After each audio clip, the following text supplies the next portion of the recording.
नमस्कार। आज हम आपके भेजी गई खबरों के आधार पर मध्य प्रदेश और राजस्थान में जो बाढ़ की स्थिति बनी हुई है उसे थोड़ा गहराई से समझेंगे। जी। ये जो हालिया रिपोर्ट्स हैं, इनसे हम ज़मीनी हकीकत क्या है, प्रशासन क्या कह रहा है और क्या सावधानियां बरतनी चाहिए, इस पर नज़र डालेंगे। बिल्कुल। स्थिति वाकई चिंताजनक है, खास तौर पर जिस पैमाने पर असर दिख रहा है। हाँ, मतलब मानसून की भारी बारिश तो है ही, फिर बांधों से भी पानी छोड़ा गया। इसने दोनों राज्यों में कई जगहों पर हालात काफ़ी बिगाड़ दिए हैं। सही बात है। सुनने में आ रहा है कि हजारों लोगों को सुरक्षित जगहों पर ले जाना पड़ा है।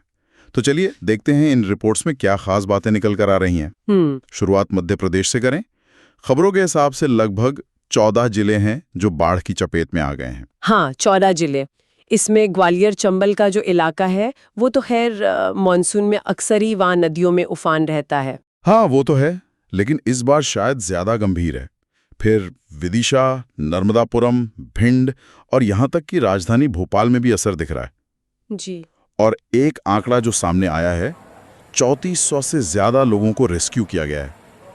ये तो बहुत बड़ा ऑपरेशन है। बिल्कुल, ये बहुत बड़ा आंकड़ा है और इसमें प्रशासन की तरफ से, जैसे आपने कहा, एनडीआरएफ मतलब नेशनल डिजास्टर रिस्पांस फोर्स, हाँ। और एसडीआरएफ जो स्टेट डिजास्टर रिस्पांस फोर्स है, दोनों की टीमें लगाई गई हैं। अच्छा।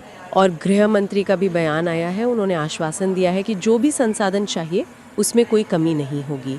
तो मतलब सरकार इसे गंभीरता से ले रही है। ये जरूरी भी है, और इसका असर देखिए आम जनजीवन पर तो साफ दिख रहा है।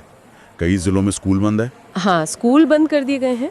लोगों से कहा गया है सुरक्षित रहें, और कुछ जरूरी हाईवे और पुलों पर भी पानी आ गया है, तो ट्रैफिक रोकना पड़ा है।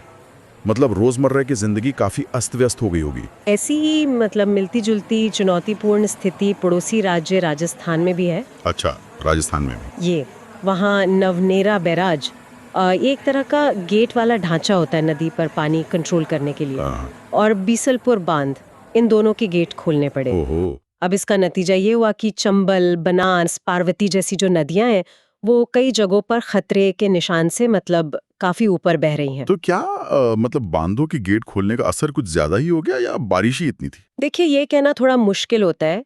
बांधों का मैनेजमेंट हमेशा एक बैलेंसिंग एक्ट होता है। हाँ। आपको बाढ़ भी रोकनी है और पानी भी जमा करना है। सही बात है। लेकिन हाँ, भारी बारिश के कारण नदियों में पानी पहले से ही ज्यादा था, और जब गेट खुले तो निचले इलाकों में स्थिति जाहिर है बिगड़ी। और इसी को देखते हुए मौसम विभाग ने दोनों राज्यों के कई हिस्सों के लिए रेड और ऑरेंज अलर्ट जारी किए हैं। रेड अलर्ट भी मतलब स्थिति गंभीर है? जी हाँ, रेड अलर्ट का मतलब ही होता है कि भाई तत्काल एक्शन की जरूरत है, खतरा ज्यादा है। प्रशासन की बात करें तो एक खबर सवाई माधोपुर से भी आई थी। रिपोर्ट्स में बताया गया कि कलेक्टर और एसपी खुद ट्रैक्टर पर बैठकर बाढ़ वाले गांव तक पहुंचे। हाँ, ये अच्छी बात है। ये दिखाता है कि अधिकारी मतलब जमीन पर जाकर हालात देख रहे हैं। जी, सीधे संपर्क करने की कोशिश। बिल्कुल। और जैसे मध्य प्रदेश में स्कूल बंद हुए, वैसे ही राजस्थान में भी कई जिलों में एहतियातन स्कूल बंद रखे गए हैं। कोटा है, झालावाड़, बारां, बूंदी, टोंक, अजमेर, भीलवाड़ा, चित्तौड़गढ़, उदयपुर, कई जगह। हाँ, ये तो समझ आता है, सुरक्षा पहले। प्रशासन लगातार अपील भी कर रहा है कि लोग नदी, तालाब या जो नाले उफान पर हैं उनके पास बिल्कुल ना जाएं। जरूरी है ये अपील। और इमरजेंसी के लिए हेल्पलाइन नंबर दिए गए हैं, 100-112, या फिर जो लोकल कंट्रोल रूम है वहां संपर्क करें। तो कुल मिलाकर अगर हम इन सारी खबरों को देखें तो साफ है कि मध्य प्रदेश और राजस्थान दोनों ही राज्यों में ये जो भारी बारिश और बांधों का पानी है, इसने बड़े पैमाने पर असर डाला है। हाँ। बचाव कार्य तो चल रहे हैं, प्रशासन भी मुस्तैद दिख रहा है, लेकिन नदियों का जलस्तर अभी भी चिंता की बात है और अलर्ट्स भी जारी हैं। बिल्कुल। तो स्पष्ट है कि अभी सबसे जरूरी है कि लोग सुरक्षित रहें और जो सही जानकारी है उस पर ध्यान दें। प्रशासन की जो चेतावनियां हैं उन्हें गंभीरता से लेना बहुत जरूरी है। जी हाँ। और एक बात और, ये जो रिपोर्ट्स हैं ये अभी तत्काल राहत और बचाव पर फोकस कर रही हैं, जो कि जरूरी भी है।